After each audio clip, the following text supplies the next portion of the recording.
আসসালামু আলাইকুম প্রিয় শিক্ষার্থীবৃন্দ, কেমন আছো সবাই? নিশ্চয়ই বাড়িতে আছো, সুস্থ আছো এবং নিরাপদে আছো। আমি সবিতা রানী দে, সহকারী শিক্ষক, engineering university girls school and college. তোমাদেরকে ষষ্ঠ শ্রেণীর বাংলাদেশ ও বিশ্ব পরিচয়ের একটি ক্লাসে আজকে আমন্ত্রণ জানাচ্ছি। ক্লাসটি হচ্ছে অষ্টম অধ্যায়ের, আর অষ্টম অধ্যায়ের নাম হচ্ছে বাংলাদেশ ও বাংলাদেশের নাগরিক। তো আজকে এই ক্লাসটির আমি এখন 1 নম্বর লেকচারটি নেব। 1 নম্বর মানে আজকে আমাদের শুরু। আর এই ক্লাসটি হচ্ছে 66 থেকে 69 নম্বর পৃষ্ঠা পর্যন্ত তোমাদের পাঠ্যপুস্তকে থেকে হবে। তোমরা তোমাদের পাঠ্যপুস্তকের 66 পৃষ্ঠা বের করো। 66 পৃষ্ঠা থেকে 69 নম্বর পৃষ্ঠা। আজকে আমরা আলোচনা করব ভূমিকা, পার্ট 1, রাষ্ট্রের ধারণা। রাষ্ট্রের যে 4টি উপাদান রয়েছে সেই 4টি উপাদান: জনসমষ্টি, ভূখণ্ড, সরকার এবং সার্বভৌমত্ব। আর পার্ট 2 হচ্ছে রাষ্ট্র হিসাবে বাংলাদেশ। আর বাংলাদেশের এই 4টি উপাদান আবার বাংলাদেশের ক্ষেত্রে জনগোষ্ঠী, ভূখণ্ড, সরকার এবং সার্বভৌমত্ব। এটা হচ্ছে কমন রাষ্ট্রের উপাদানগুলো। আর বাংলাদেশের ক্ষেত্রে আমরা দেখব যে বাংলাদেশের জনগোষ্ঠীর কী অবস্থা, ভূখণ্ডের পরিচয় জানব, বাংলাদেশের সরকার ব্যবস্থা জানব, দেখব বা পড়ব, এবং সার্বভৌমত্ব সম্পর্কে জানব। বাংলাদেশের সার্বভৌমত্ব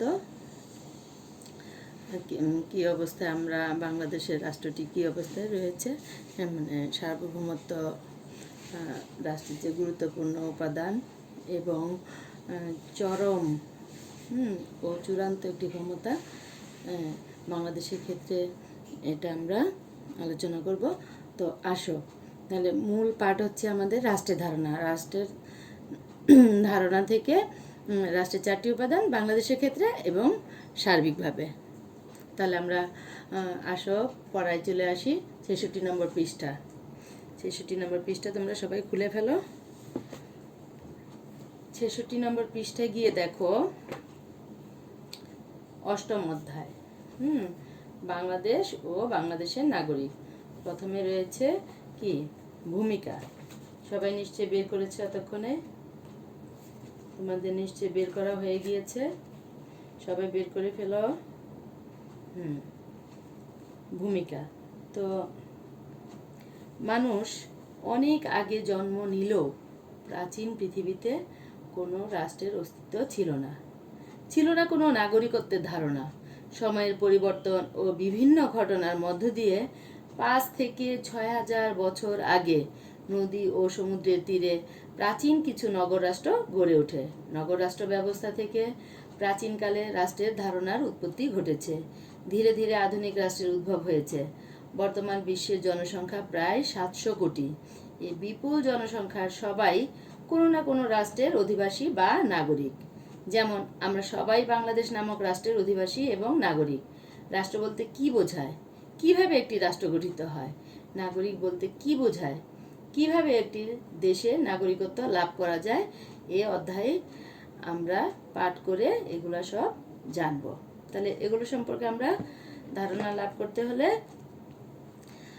আমাদের তাহলে অত্যন্ত মনোযোগ সহকারে অধ্যায়টি পাঠ করতে হবে, নাহলে আমরা বুঝবো না। ঠিক আছে? এই যে বলা হয়েছে রাষ্ট্র কি, কিভাবে রাষ্ট্র গঠিত হয়, নাগরিক বলতে কি বোঝায়, তারপরে হচ্ছে কিভাবে একটি দেশে নাগরিকত্ব লাভ করা যায়, এগুলো আমাদের জানার প্রয়োজন। তো তোমরা বোর্ডে খেয়াল করো, দেখো তো রাষ্ট্রের প্রথমে কি বলা ছিল? ভূমিকা। তো ভূমিকাটা আমাদের শেষ। এখন আমরা রাষ্ট্রের ধারণা, রাষ্ট্রটা কি, রাষ্ট্র সম্পর্কে ধারণা লাভ করব। তো সবাই তোমাদের বইয়ে রাষ্ট্রের ধারণা দেখো রয়েছে, বের করো।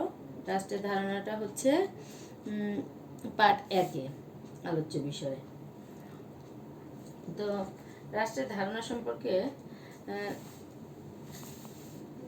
আলোচনার পূর্বে আমি মৌখিকভাবে একটু বলি যে রাষ্ট্রটা হচ্ছে কি, রাষ্ট্র হচ্ছে সামাজিক জীবনের সবচেয়ে গুরুত্বপূর্ণ রাজনৈতিক প্রতিষ্ঠান।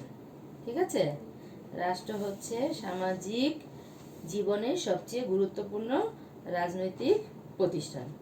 তো প্রত্যেক মানুষই কোনো না কোনো রাষ্ট্রে বসবাস করে, তাই না? আর হঠাৎ করে কোনো রাষ্ট্রের উৎপত্তিও হয়নি। এই যে আমরা একটু আগে পড়েছি যে 5 থেকে 6,000 বছর আগে নদী ও সমুদ্র তীরে প্রাচীন কিছু নগরাষ্ট্র গড়ে ওঠে, তাই না? তো আদিম মানুষ প্রথমে গোত্রভিত্তিক বসবাস করত। ঠিক আছে, তো সময়ের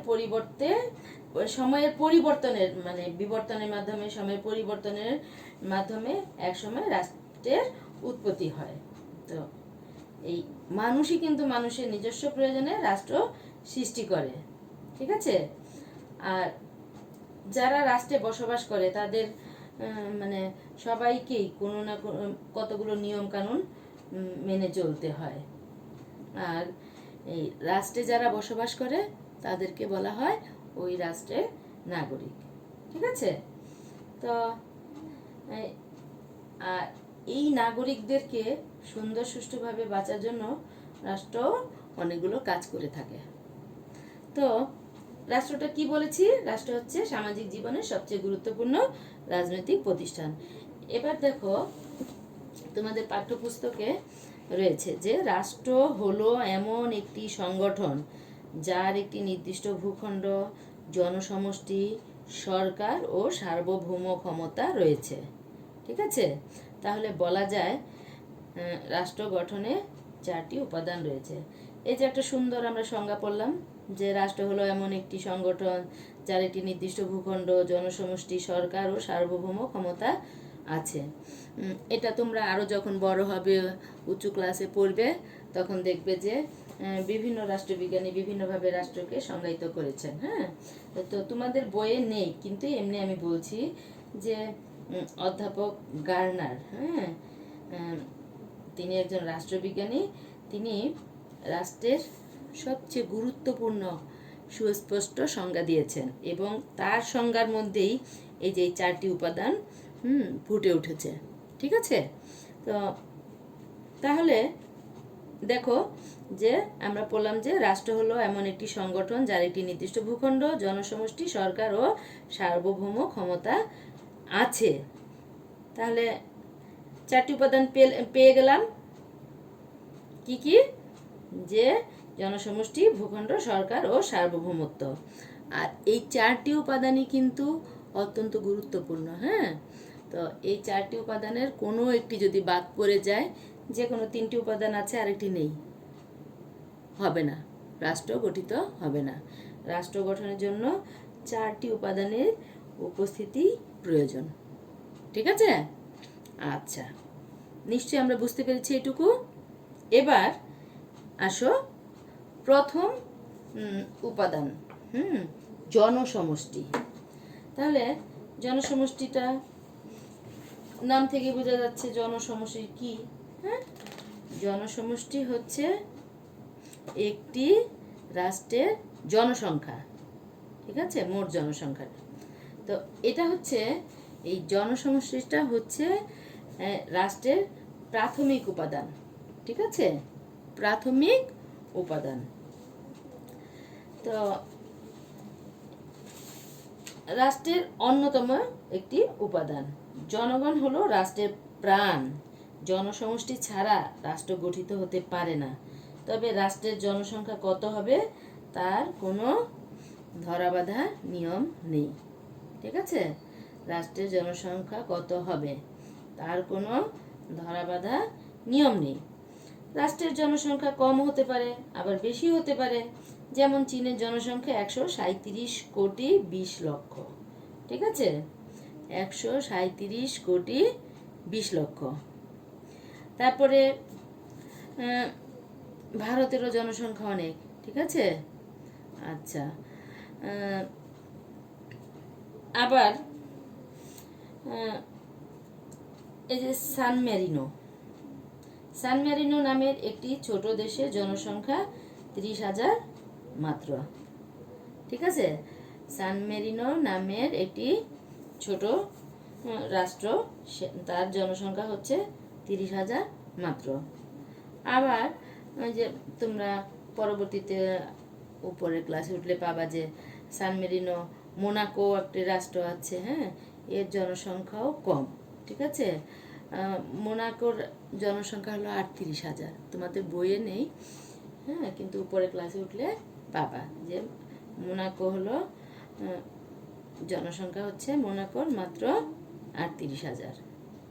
এবার এগুলো তোমাদের দরকার নেই, জাস্ট আমি বলছি আর কি, যে তোমাদের বইয়ে যা আছে তাই তোমরা জানবে, শিখবে, কিন্তু মানে প্রাসঙ্গিক উদাহরণ হিসেবে আমি বলছি আর কি। হ্যাঁ, আচ্ছা, এরপর ভূখণ্ড। ভূখণ্ড তো ভূখণ্ড বা নির্দিষ্ট ভূখণ্ড, নির্দিষ্ট ভূখণ্ড হচ্ছে রাষ্ট্রের অপরিহার্য দ্বিতীয় উপাদান। ঠিক আছে, আর ভূখণ্ড বলতে জল, স্থল ও তার উপরিস্থিত আকাশসীমাকে বোঝায়। ঠিক আছে, জল, স্থল এবং উপরিস্থিত আকাশসীমাকে বোঝায়। তবে ভূখণ্ডের আয়তন কতটুকু হবে তারও কোনো নির্দিষ্ট পরিমাণ নেই, ওই জনসংখ্যার মতোই। ঠিক আছে, জনসংখ্যা কত হবে তার কোনো বাধা ধরা নিয়ম যেমন নেই, আবার ভূখণ্ডের আয়তনটা কতটুকু হবে তারও কোনো নির্দিষ্ট পরিমাণ নেই। অর্থাৎ একটি রাষ্ট্রের ভূখণ্ড আয়তনে অনেক বড় হতে পারে, আবার অনেক ছোটও হতে পারে।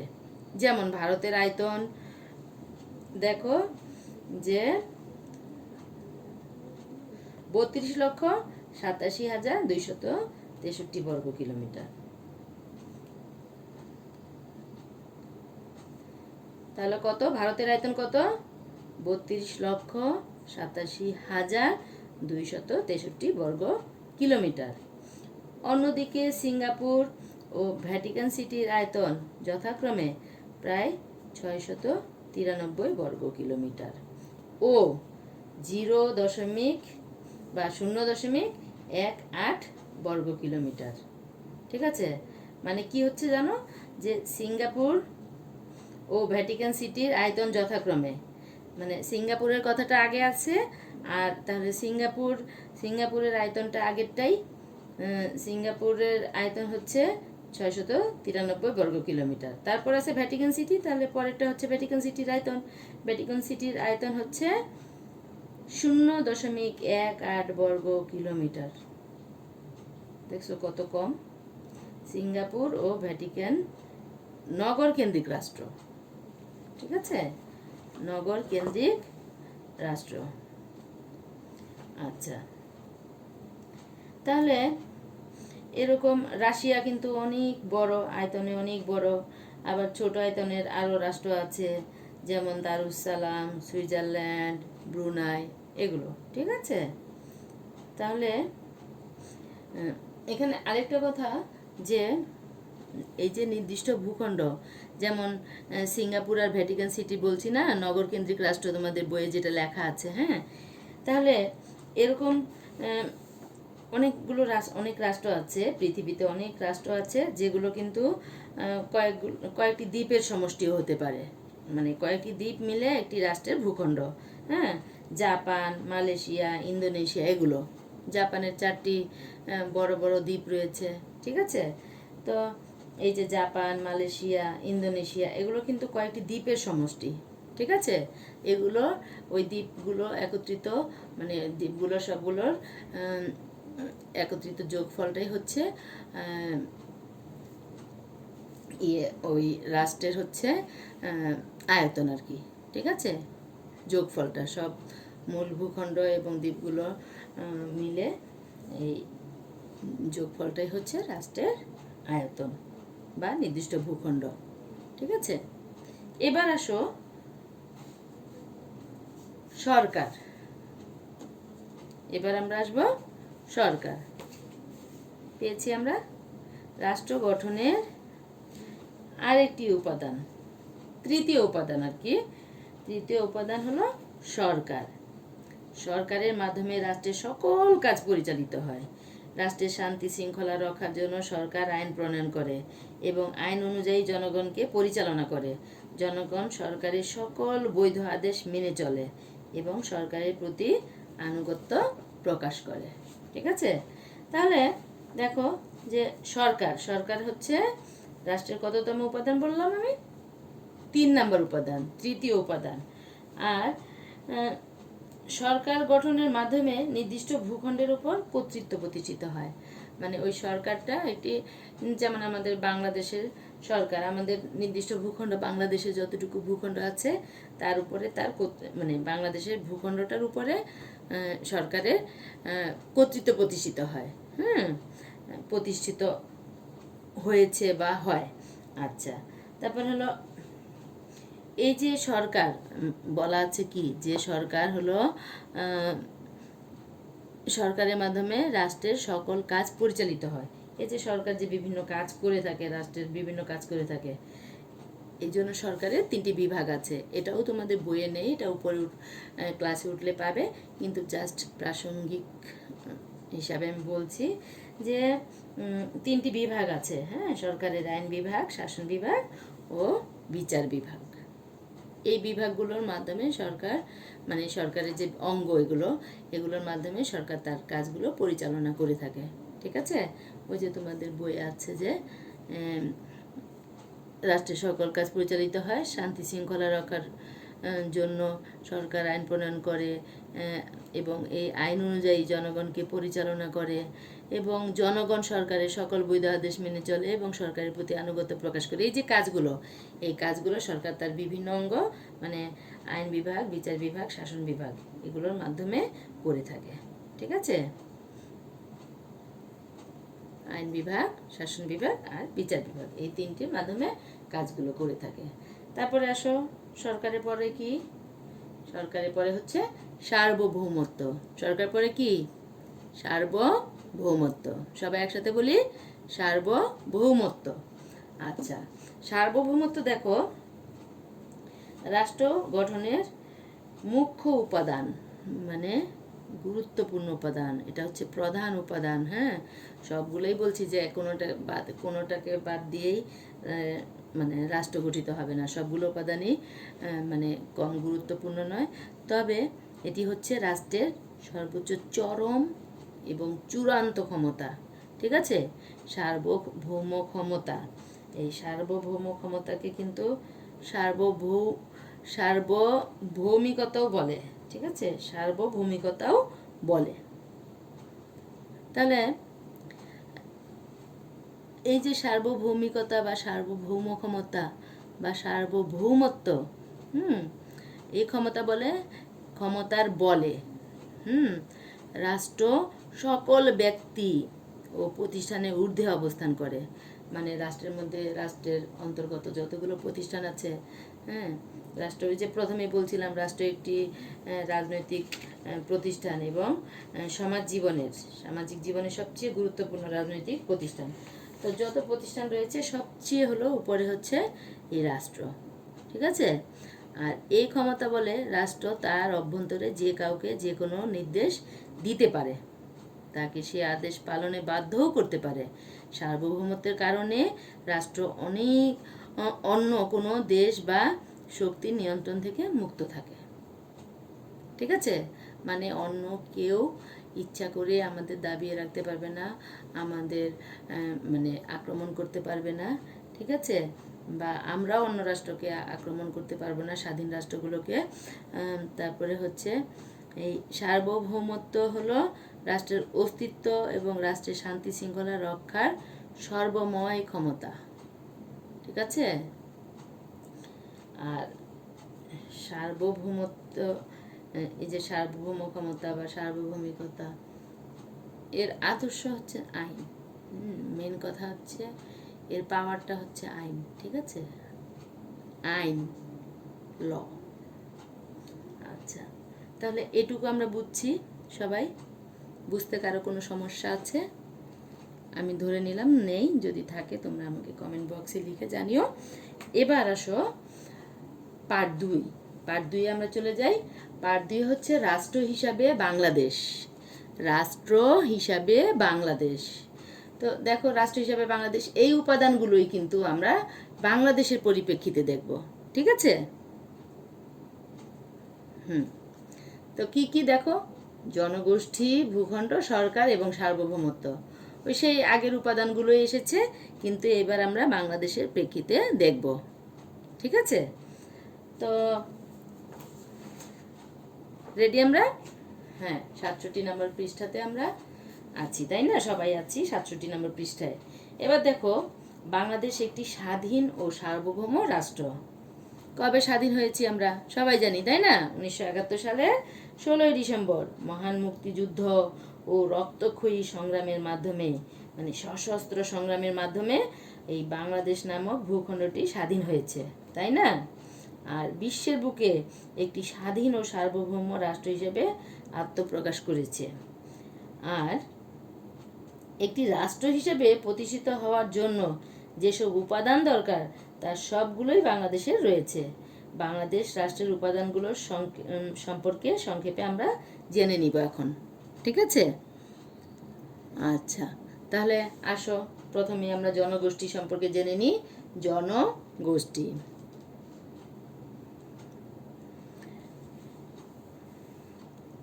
বাংলাদেশের জনসংখ্যা বিশাল, অনেক। হ্যাঁ, এর সংখ্যা বর্তমানে 14,72,72,364 জন। সূত্র আদমশুমারি 2011। তোমাদের বইয়ের তথ্যটা বেশ পুরনো। বাংলাদেশের জনসংখ্যা বর্তমানে আরও বেশি, প্রায় 16 কোটি। তো বাংলাদেশের জনসংখ্যার প্রায় অর্ধেক নারী এবং অর্ধেক পুরুষ। তোমরা তোমাদের বইয়ের হিসাবেই দিবে। হ্যাঁ, বইয়ে যেটা আছে, বইয়ের হিসাবে পরীক্ষা আসলে যে বাংলাদেশের জনসংখ্যা কত, তো তোমার বইয়ে যা লেখা আছে সেটাই আপাতত লিখবে। ঠিক আছে? এবং সূত্রটাও লিখে ফেলবে যে আদমশুমারি 2011 থেকে এটা পাওয়া। আচ্ছা, তাহলে 14,97,72,364 জন। বাংলাদেশের জনসংখ্যার প্রায় অর্ধেক নারী এবং অর্ধেক পুরুষ। তো 50% মহিলা, 50% পুরুষ, তাই না? আচ্ছা, জনসংখ্যার একটি বিরাট অংশ হলো শিশু। ঠিক আছে? ওই যে 50% মহিলা, মহিলাদের মধ্যে যে মেয়ে শিশু আছে, ছেলে শিশু আছে। হ্যাঁ, আচ্ছা, কিশোর, সব বয়সেরই মিলে আর কি নারী পুরুষ ধরা হয়েছে। তো জনসংখ্যার একটি বিরাট অংশ হচ্ছে শিশু। এরা এদেশের স্থায়ী বাসিন্দা ও নাগরিক। জনসংখ্যার দিক থেকে বাংলাদেশ বিশ্বের 8ম বৃহত্তম রাষ্ট্র। দেখেছ, জনসংখ্যার দিক থেকে আমরা কত সামনের দিকে রাষ্ট্র। 7টা দেশের পরেই 8ম স্থানেই আমরা রয়েছি। তাহলে আমাদের জনসংখ্যা কত ব্যাপক, অথচ আয়তনের দিকে আমরা কত পিছিয়ে। এবার দেখো, 8ম বৃহত্তম রাষ্ট্র। এরপরে ভূখণ্ড। সবাই চলে আসো 68 নম্বর পৃষ্ঠায়। 68 নম্বর পৃষ্ঠায় দেখো ভূখণ্ড। তো এই ভূখণ্ড, বাংলাদেশের একটি নির্দিষ্ট ভূখণ্ড রয়েছে। এই ভূখণ্ড আমরা আলোচনা করছি বাংলাদেশের প্রেক্ষাপটে, তাই না? মনে আছে? হ্যাঁ, তো বাংলাদেশের একটি নির্দিষ্ট ভূখণ্ড রয়েছে। যেহেতু একটু স্বাধীন রাষ্ট্র, আমাদের তো ম্যাপ রয়েছে। আচ্ছা, 1971 সালে স্বাধীনতা লাভের মধ্য দিয়ে আমরা এই ভূখণ্ডের সার্বভৌমত্ব অর্জন করেছি। সার্বভৌমত্ব কি একটু আগে আমরা জেনেছি না? উত্তরে ভারত ও দক্ষিণে বঙ্গোপসাগর। ঠিক আছে? ম্যাপের উপরের সাইডটা কি উত্তর, আর নিচে হলো দক্ষিণ, ডানে পূর্ব, বামে হচ্ছে পশ্চিম। ঠিক না? আচ্ছা, তো উত্তরে ভারত ও দক্ষিণে বঙ্গোপসাগর, পূর্বে ভারত ও মিয়ানমার এবং পশ্চিমে ভারতের পশ্চিমবঙ্গ পর্যন্ত বাংলাদেশের ভূখণ্ড বিস্তৃত। অসংখ্য নদ নদী, হাওর, বিল, পাহাড়, পর্বত, বনভূমি ও বিস্তৃত সমভূমি নিয়ে এ ভূখণ্ড গঠিত। এর আয়তন 1,47,570 বর্গ কিলোমিটার। ঠিক আছে? 570 বর্গ কিলোমিটার। তাহলে দেখো আমাদের বাংলাদেশের ম্যাপ, দেখেছ? ভালো করে খেয়াল করো। দেখো, উত্তর উত্তর হচ্ছে ভারত, দক্ষিণে বঙ্গোপসাগর, পূর্বে আবার ভারত, ঠিক আছে, এবং মিয়ানমারও রয়েছে, আবার পশ্চিমে ভারতের পশ্চিমবঙ্গ। খেয়াল করেছো? আচ্ছা, এবার দেখো, চলে আসি আমরা এই থার্ড উপাদানে, সেটা হচ্ছে সরকার। বাংলাদেশের সরকার ব্যবস্থা মন্ত্রী পরিষদ শাসিত। এর নাম গণপ্রজাতন্ত্রী বাংলাদেশ সরকার। এটি একটি গণতান্ত্রিক সরকার। এ সরকার জনগণের ভোটে নির্বাচিত। সরকারের সকল নিয়মকানুন ও আদেশ নিষেধ জনগণ মেনে চলে। মুক্তিযুদ্ধ শুরু হওয়ার 1 মাসের মধ্যেই 1971 সালের 10ই এপ্রিল গঠন করা হয় বাংলাদেশের প্রথম অস্থায়ী সরকার, ঠিক আছে, যা মুজিবনগর সরকার নামে পরিচিত। আর সেই সরকার শপথ গ্রহণ করে কবে? 7 দিন পরে, 17ই এপ্রিল। এবার আসো সার্বভৌমত্ব। বাংলাদেশ রাষ্ট্র সার্বভৌম ক্ষমতার অধিকারী। এ ক্ষমতা বলে রাষ্ট্র সকল ব্যক্তি ও প্রতিষ্ঠানের ঊর্ধ্বে অবস্থান করে এবং দেশের সকল জনগোষ্ঠীকে নিয়ন্ত্রণ ও অন্য দেশের নিয়ন্ত্রণ মুক্ত থেকে দেশ শাসন করে। এ কারণেই অন্য কোনো দেশ বাংলাদেশের অভ্যন্তরীণ বিষয়ে হস্তক্ষেপ করতে পারে না। পারে কি? না, কারণ আমাদের সার্বভৌম ক্ষমতা রয়েছে, আমরা কারো অধীন নই, ঠিক আছে। উপরের আলোচনায় আমরা জেনেছি রাষ্ট্রের সব বৈশিষ্ট্যই বাংলাদেশে রয়েছে।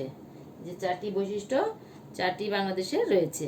এর রয়েছে বিশাল জনসংখ্যা, সুনির্দিষ্ট ভূখণ্ড, গণতান্ত্রিক সরকার এবং সার্বভৌম ক্ষমতা। তাহলে ছোট্ট বন্ধুরা, আজকের পাঠ আমাদের এই পর্যন্ত ছিল, সার্বভৌমত্ব পর্যন্ত। আশা করি তোমরা বুঝতে পেরেছো, কোনো সমস্যা নেই। আর তোমরা তোমাদের বাড়ির কাজটি নিয়ে নাও। আজকের পাঠের উপরে তোমাদের বাড়ির কাজটি।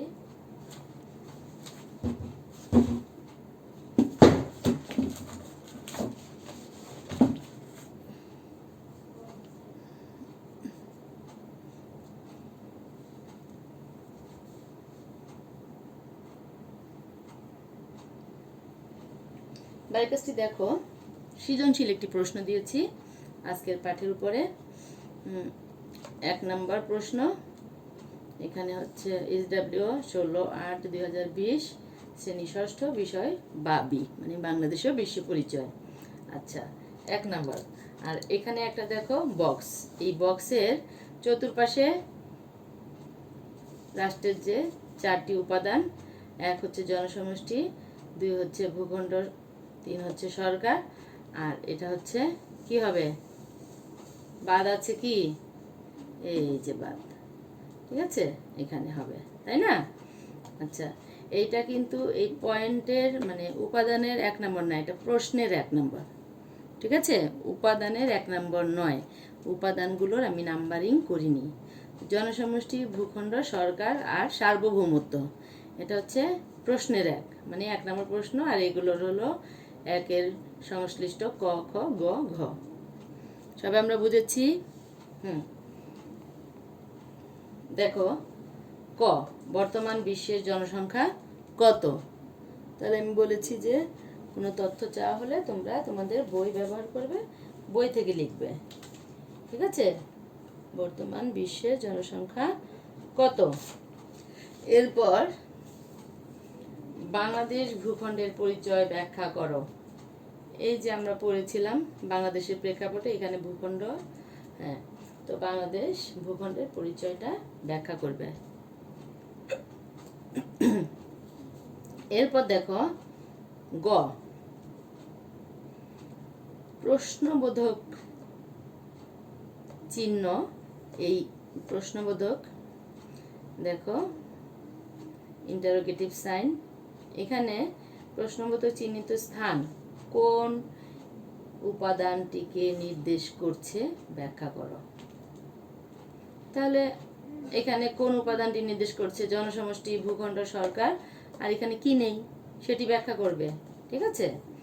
এরপর ঘ, যে কোনো একটি উপাদানের অভাবে রাষ্ট্র গঠিত হতে পারে না। যে কোনো একটি উপাদানের অভাবে রাষ্ট্র গঠিত হতে পারে না।